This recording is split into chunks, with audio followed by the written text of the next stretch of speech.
Furiosa, a Mad Max Saga, the brand new action epic from George Miller. In this video we're going to dive into its deeper themes and symbolism. We'll be thinking about how it deepens and enriches the previous instalments. It's a journey that will take us to some deeply disturbing places, but on the far side of all that, there's something more.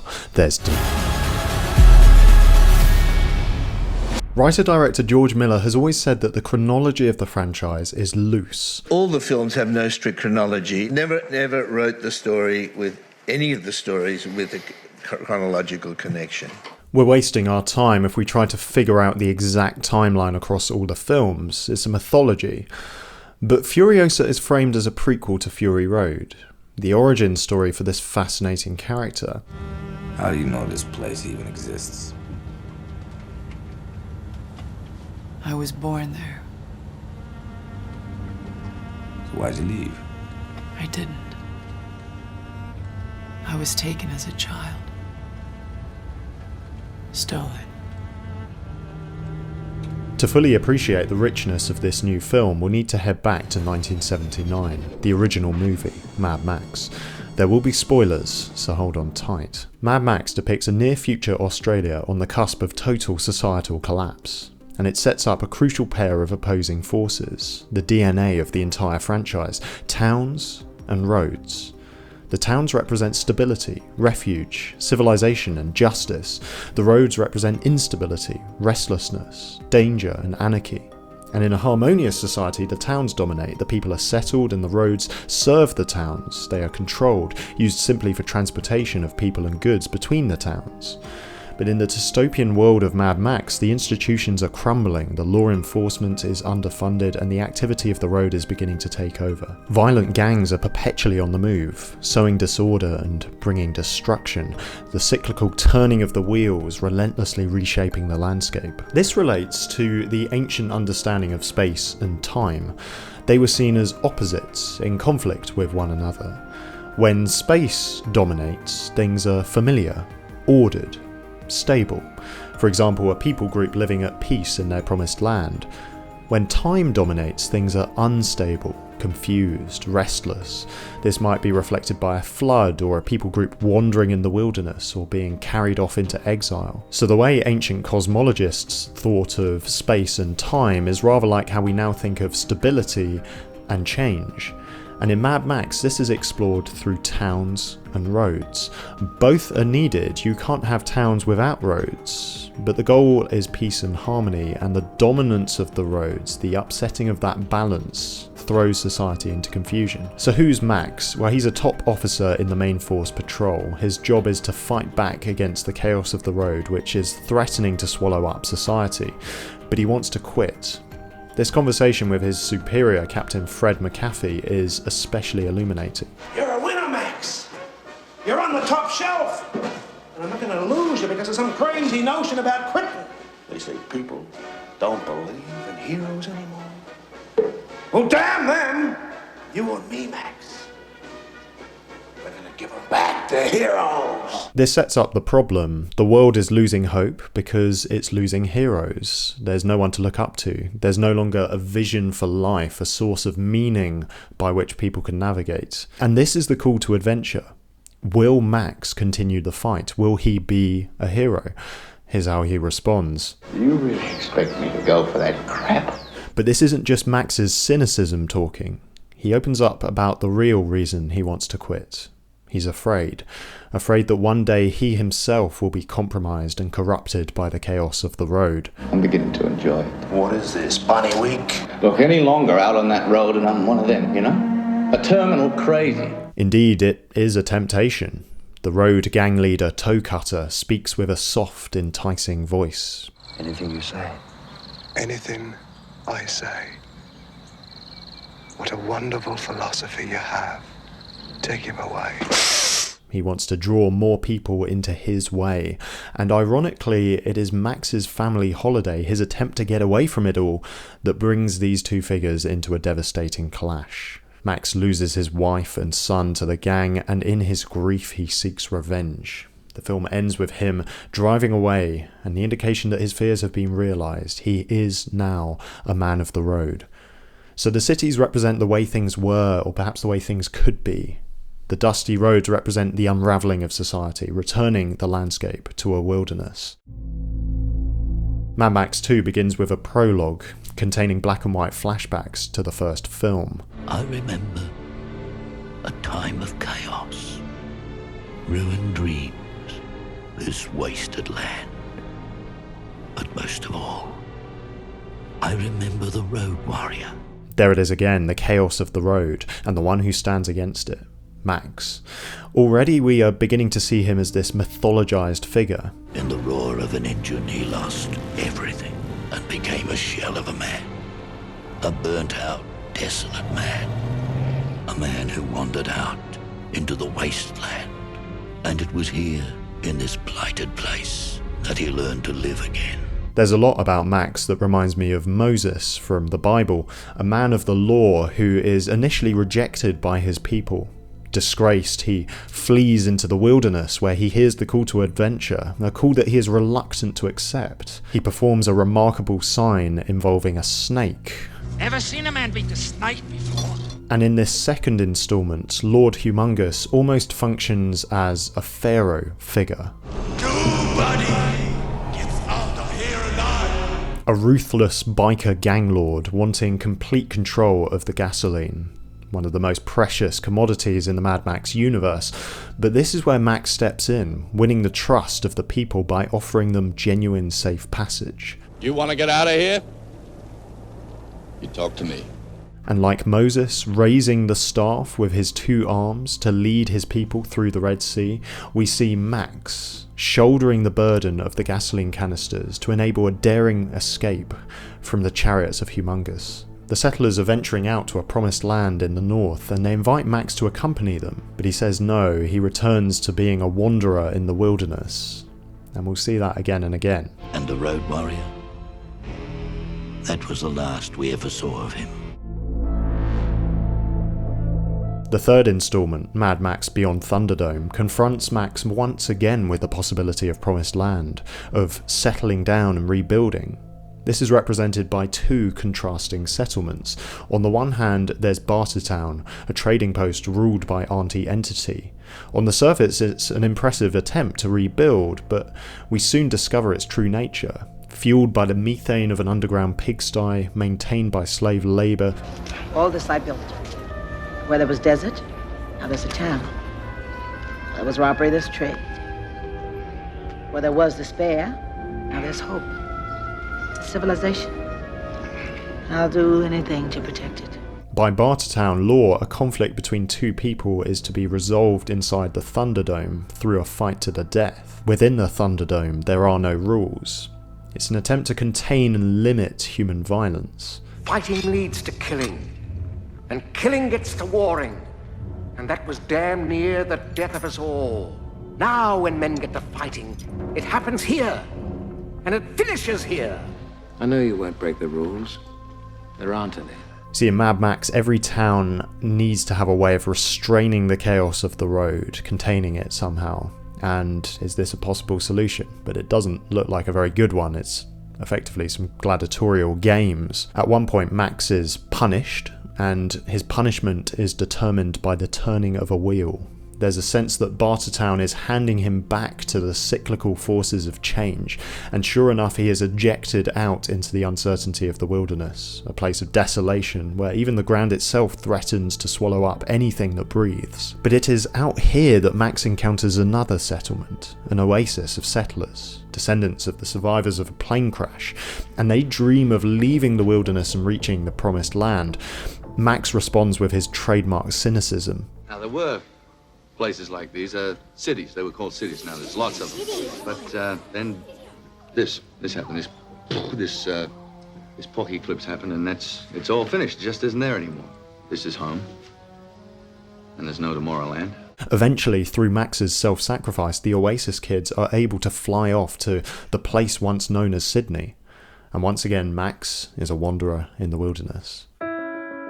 Which brings us to one of the greatest action movies ever made, Mad Max Fury Road. And this movie is groaning under the weight of death. It's right there in Max's opening monologue. As the world fell, each of us in our own way was broken. It was hard to know who was more crazy, me or everyone else. I am the one who runs from both the living and the dead. Hunted by scavengers, haunted by those I could not protect. So I exist in this wasteland, a man reduced to a single instinct. Survive. In Fury Road, we meet Max at his most hardened and jaded. A man who's lost everything and everyone. A man who has been reduced to self-preservation. To him, the best he can do is postpone his death. At this point, he's out for himself. But then he gets whisked from the road into a town, or something of a town, the citadel of the warlord Immortan Joe Moore. And the deathly imagery is everywhere, from Joe's skull-like mask to the pale skeletal bodies of the war boys. You're already a corpse. Joe is more than happy for his war boys to give their lives, to sacrifice themselves for his cause, promising them immediate passage to Valhalla, the paradise of Norse mythology. So he uses spirituality, religion, purely for instrumental purposes. It allows him to control his men. He's dangling a treat in front of them, but it's always just out of reach. Max isn't exactly a picture of health himself, but his blood is siphoned off as a precious commodity. Mother's milk, which is of course intended for infants, is extracted and consumed by adults. So life in the Citadel is stunted and perverted. Its people are starving to death, kept on the brink of survival by the stingy provision of Joe. He stands high above them as a twisted Moses figure, framing himself as their saviour and pouring out meagre quantities of water from the rock. Do not, my friends, become addicted to water. It will take hold of you, and you will resent its absence. Even Joe himself, living in relative luxury, cannot escape the clutches of death. Through his wives, who are really his sex slaves, he seeks to bring more sons into the world. As his own body deteriorates, his desperation to continue his lineage grows, but the hostile environment for which he is largely responsible makes that difficult. Your girl is breathing her last. What about the child? But there's something else in this film. A seed of hope. Imperator Furiosa embarks on a journey to smuggle the captive wives to the safety of her homeland, the Green Place. And tragically, the Green Place has been reduced to a swampland. We had to get out. We had no water, and the water was filth. It was poisoned. It was sour. And then the crows came. We couldn't grow anything. Yes, the crows. The crows play an important role throughout the Mad Max franchise. Sometimes we see them, but mostly we hear them. They symbolise the way of the road. The gangs, scavengers, bringing death and decay. But not all is lost. There is a shift that happens in this film, and I'll demonstrate it with an image that's used. Early in the film, there are skulls that conceal guns, instruments of war. But now we meet survivors of the Green Place, and they carry skulls filled with seedlings, signs of hope. The redemption that Furiosa longs for, the redemption that begins to seep back into Max himself. She has transformed him, and now he challenges her to think bigger. Their home lies not in the wasteland, but in the very place that they are running from, the Citadel. It's time for good to conquer evil. It's time to force Joe out of the land and to transform it into the place of abundance that it can be. And this is where we see Max at his most heroic, an almost Christ-like figure, risking his life to bring these people home with an arrow-scarred hand, pouring out his blood to save Furiosa after she kills Joe. Even Nux, a war boy who was initially one of Joe's most loyal devotees, sacrifices himself to provide Max and the women with safe passage. The male-female relationship, which was shattered for so much of the movie, is shown renewed and transformed at the end, but true to form, Max shows signs of leaving. Somehow the wasteland just keeps calling him back. And now for the most recent installment, Furiosa, a Mad Max Saga, and arguably the biblical themes are most overt in this one. We meet the young Furiosa in the Edenic paradise of the Green Place. She reaches for the fruit she shouldn't take, and ends up outside the garden, a captive of the biker horde. This is obviously reminiscent of Eve taking from the tree, but it goes deeper. In the book of Genesis, the first book of the Bible in which we read about Adam and Eve, the trees represent stability, the stable structures of the garden, whereas the snake is this mysterious, coiling, cyclical influence, a bit like the roads in Mad Max. But to begin with, it's not that the snake is inherently evil, in contrast to the trees, which are described as good. Both have a place in the garden. The problem is that humanity forms an alliance with the snake, rejecting the good authority of God. Eve is tempted and she grasps prematurely from the tree of the knowledge of good and evil. And this is where it gets absolutely fascinating. This will be relevant, I promise. Because before expelling Adam and Eve from the garden, God makes a promise that the offspring, the seed of the woman, will crush the head of the snake. And Christians believe that the fulfillment of that promise is in the person of Jesus. He is the eternal Son of God, miraculously born of the Virgin Mary, and through his costly death on the cross, he deals the lethal blow to the serpent, also known as Satan or the devil. And that's what makes Furiosa so rich as a story. It's all about the seed of the woman. Furiosa's mother is called Mary. That's probably no accident. My mother was magnificent. And he took it all from me. And she gives Furiosa the seed of the peach from the green place. She tells her to plant this seed, protect the green place. And that is the question running throughout the film. When will the seed be planted? How will it be planted? Of course, in keeping with the Mad Max films, it develops into this rather grisly revenge story. Furiosa becomes a formidable figure, and the film invokes imagery from Revelation, the final book of the Bible. We are told of war after war after war, and Furiosa becomes known as the darkest of angels, the fifth rider of the apocalypse. That's interesting, because in Revelation 6 we read of 4 horsemen, representing conquest, war, famine, and death. There's a sense that in Mad Max all 4 of those have already come to pass. It's post-apocalyptic, and now there's Furiosa. She seeks revenge against Dementus, the leader of the biker horde who killed her mother, and in a brilliant scene the two of them stand alone in the wasteland. It's a conversation that gets to the heart of what Mad Max is about. You crawled out of a pitiless grave deeper than hell. Only one thing's gonna do that for you. Not hope. Hate. It's there in the original film. Max loses his family, and he gets his revenge. It happens again and again across the franchise. Revenge stories are popular for a reason. They point to some sense of poetic justice being done. But Dementus confronts Furiosa with something that she almost knows to be true, deep down. Revenge does not satisfy. It just doesn't. There is no way in which Furiosa can kill Dementus, fast or slow, with torture. She can try everything. It won't fill the hole created by the loss of her family. But Chapter 5 of the film is titled Beyond Vengeance. And that's what we begin to see in Furiosa's character. She takes Dementus to the Citadel and plants the peach seed in him. It grows into a tree using nutrients from his still breathing body. It's a shocking image, but there it is, the seed of the woman flourishing into a tree of life, trapping and overcoming the serpent figure of Dementus. And remember, in Fury Road, it is a bare tree, a remnant of the green place that allows Max and Furiosa to escape from the swampland.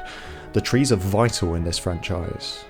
The road brings destruction and confusion, but the trees bring life and stability. The world of Mad Max is harsh and cynical, fueled by revenge, but deep in that wasteland is a seed of hope and redemption, realised in some small way at the end of Fury Road. If there's hope for our world, it is not from within ourselves, it is from beyond. Can anything break the cycle of revenge and set us free? My name's Thomas Thorogood, thank you so much for watching, and remember, it's deeper than you think.